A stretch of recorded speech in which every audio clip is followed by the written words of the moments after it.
Toni, what have you learned from your grandmother or grandfather, or what do you hope your grandchildren would learn from you? Thank you for the question. Let's see. I did not know my grandparents very well. My grandparents on my father's side had already passed away. I knew my grandmother from my mother's side, but she also had so many grandchildren. I was really the last of the litter. But what I really appreciated about Amma, who was my mother's mother, she came from the Old Salts, very New England family.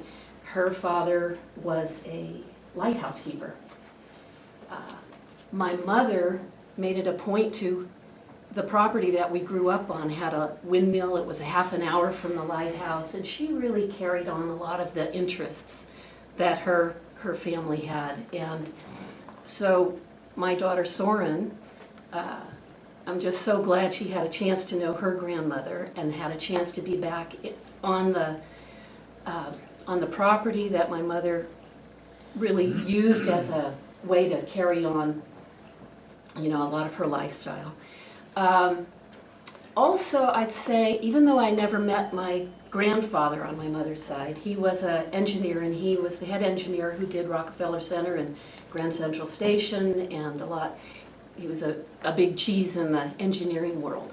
And when I was about 16, I had the opportunity to go and see what he had accomplished, and I was so impressed with the vision of space and when I went underground at Rockefeller Center, I was amazed at how they had built for the future.